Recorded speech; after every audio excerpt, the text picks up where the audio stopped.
increasing competition, reducing risk of all parties involved in real estate transactions, and sharing insights on business best practices. Welcome, everyone. A lot has happened since we were last together. It does not change our ability to do business. Tuesday, May 14th and Wednesday, May 15th.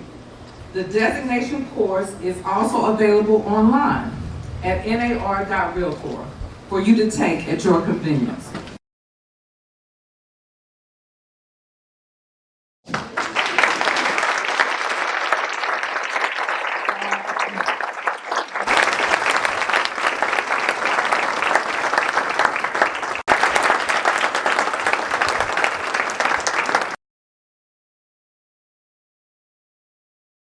March 16th, we want to send thoughts and love her way. But then I'd like y'all to stand for the Pledge of Allegiance.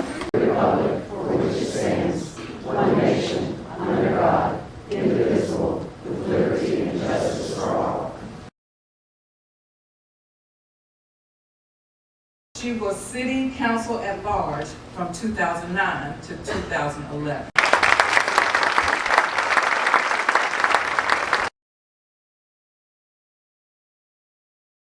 The United States of America passed the Fair Housing Act as amended in 1974 and 1988, prohibiting discrimination in the sale, financing, or rental of housing because of race, color, religion, sex, handicap, familial status, and national origin.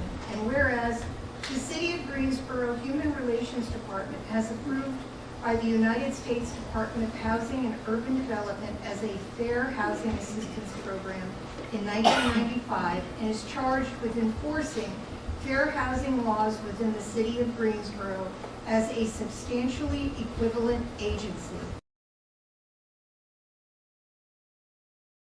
The City of Greensboro has approved 15,858 residential units. That is through either annexations or rezonings. That does not account for the houses that are being built in already zoned properties available for that. So the number is actually much larger than that. They must be separated from other short-term rentals by 750 feet measured from the property lines. If located in a single-family dwelling or two-family dwelling, so it's measured from the property lines, not from the front door. These hosts must post their contact information in a prominent location within the rental space and be readily available through the rental period, and that is 24/7. So if there is a problem, that the person who owns the property can be contacted. And parking is limited to 1 car per bedroom rented, and parking is subject to any relevant community standards normally applied to that dwelling unit. The Dream Center, and it is in partnership with North Carolina A&T State University and will be over at Gateway Research Park on Gate City Boulevard. It represents more than $108 million over the various phases of the project. It's a minority-owned digital infrastructure firm, and it will build a 115,000 square foot facility. Really excited about Honda. And another great thing about Honda is they are working with our school systems. They're working with Guilford County schools, and they're working with GTCC. It's really important that as we announce all these jobs, that it's our residents who are going to fill those jobs. I don't think we'll be a success if people come from all over and take jobs when we still have people here who want well-paying jobs. Incentives or anything else, announce another $8.2 billion in investment, another 3,000 jobs. Let that sink in. For every job that a company like Toyota or Boom or Honda brings in, you can expect another 5 spin-off jobs. So that Toyota announcement isn't 6,000, it's 30,000.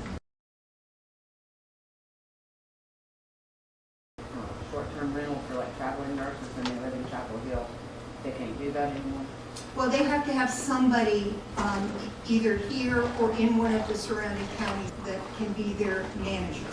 They're also looking at how can we expand arts and entertainment. I hope you'll see maybe within the next years that we're going to sell some naming rights. We've been the Greensboro Coliseum since it was built, which is nice, but if you can get an extra $2 million a year for being the Toyota Coliseum in Greensboro or something, that $2 million goes a long way. Partners than we did, like we know our Rolodex here, we know our North Carolina Rolodex, but they've got a Rolodex for the whole entire country. So that is one thing that we've asked them, is to be more aggressive when it comes to promoting. Apartment somewhere, a lot of them have never qualified because they might have only Social Security, and that from my former apartment world, I don't know that they're looking at this different and allowing any seniors to have a break. So that's a good one. Put the lockbox in an easily accessible location.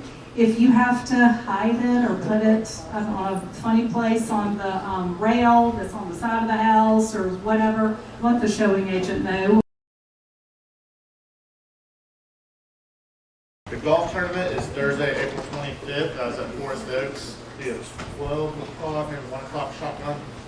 And then save the date for member appreciation, June 11th, right here at the association from 4:30 to 7.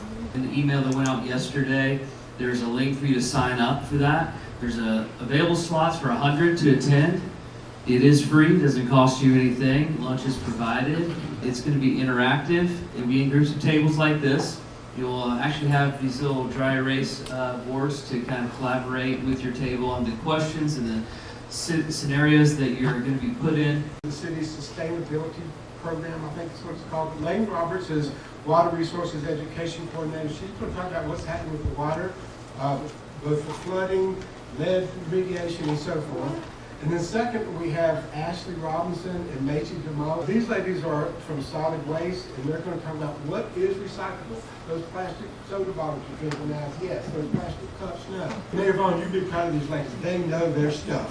So 11:30 to 1 on Thursday the 18th. $1,050.